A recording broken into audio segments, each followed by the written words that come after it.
देखो विजु जनता दल समदूरता नुहे विजु जनता दल गोटे स्वार्थवादी दल एवं नवीन बाबू जड़े क्षमता लोभी राजनेता आप नवीन बाबूर प्रथम रु 98 रु आप नवीन पट्टनायक राजनीति जीवन देखिए और विजु जनता दल आरंभ रु आज पर्यंत सबुबले विजु जनता दल निज स्वार्थ रही क्षमता जो पाखे अच्छी क्षमता केन्द्र को सब समर्थन कर आसी अब नवीन बाबू निज स्वार्थ राज्यर स्वार्थ को पछरे पकेबार अनेक नजीर रही बाकी रहा यदि आप नवीन बाबू को देखिए नवीन बाबू भारतीय जनता पार्टी संग मेंट करी पछरु चूरा मारी एनसीपी सांगे मेंट कर एनसीपी को पछरु चूरा मारी सीपीएम कम्युनिस्ट दल मान सहित मेंट कर पछरु चूरा मारी एवं एनसीपी तो एनसीपी विधायक मान तो निज दल में मिसई देकर एनसीपी को ओडिशा रे जीरो कर देते तो नवीन बाबू जुआड़े वर्षा सियाड़े छता देखाती एवं बाकी रहा जे नवीन बाबू विजु जनता दल धर्म निरपेक्ष कि ना देखो जब कंधमाल 2008 मसीह दंगा होता स्वामी लक्ष्मणानंद सरस्वती को हत्या होता से समय विजु जनता दल सेठिकार आदिवासी मान अकथनीय अत्याचार करने सहित जो माने असल दंगाकारी थे सुरक्षा दे आसी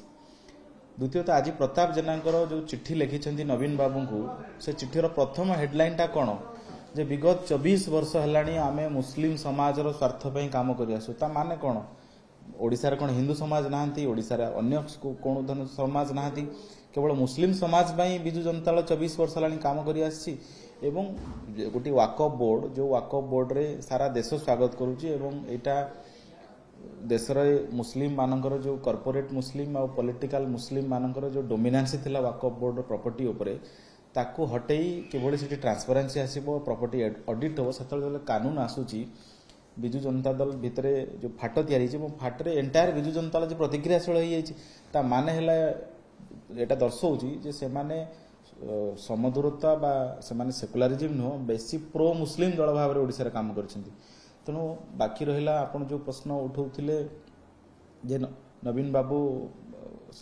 ओडिशार स्वार्थ कथा कहती वास्तव में केन्द्र में केबे भी विजु जनता दल ओडिशा स्वार्थ अपेक्षा सब दलीय स्वार्थ को प्राधान्य देइछंदी जेतेबेले भी जो प्रसंग आसी तो ओडिशा रे आज पोलाभरम हो महानदी हो कोटिया हो ये प्रसंग गुड़िक कहीं समाधान हो पारानी विजु जनता दल सरकार समय कारण एम सब दलीय स्वार्थ को प्राधान्य देइछंदी बाकी रहा जे विजु जनता दल नेता मैंने दाबी कर दल को गणतांत्रिक दल आपड़ कहतु 98 मसीह आज पर्यंत 27 वर्ष है दल में गोटे सभापति द्वितीय सभापति ही से दल में ना एवं नवीन बाबू दल संभाळे सरकार मुख्यमंत्री रे ये तो कौ प्रकार गणतांत्रिक व्यवस्था जदि सरकार मुख्यमंत्री नवीन बाबू रहिले मुख्यमंत्री भाव में दायित्व तुले दल में आउ क्या सी दायित्व दे पारते एवं विजु जनता दल रे बिना नवीन बाबू निर्देश रे बा बिना नवीन बाबू इच्छा रे पत्रटी हले कि तेणु ये गणतांत्रिक दल केमती ये गोटे व्यक्ति केन्द्रित दल रही आसी नवीन बाबू गोटे भिके पांड्यान को आनिक जो विजु जनता दल दायित्व देले एंटायर विजु जनता दल वरिष्ठ नेता मान मन में असंतोष थिले भी कहीं पार्टी खोली पारे ना तेणु विजु जनता दल सब गोटे व्यक्तिकेन्द्रिक दल रही आसी व्यक्तिकेन्द्रिक दल रही आसी आज नेतृत्व संकट पड़ी नवीन बाबू पर किए ताकू नहीं विजु जनता दल भितर तीव्र मतभेद आउ अंतकदल सृष्टि है असल उद्देश्य है गतकाली जो विजु जनता दल जो घटनाटी घटला दलर वरिष्ठ नेता मैंने सीधा सड़क नवीन निवास जाकरी नवीन बाबू को प्रश्न पचारे एवं ये एंटायर एपिसोड चली केमती नवीन बाबू फेस सेविंग हम जो वाकफ बोर्ड रो आज प्रताप जेना चिठी लिखा तेणु से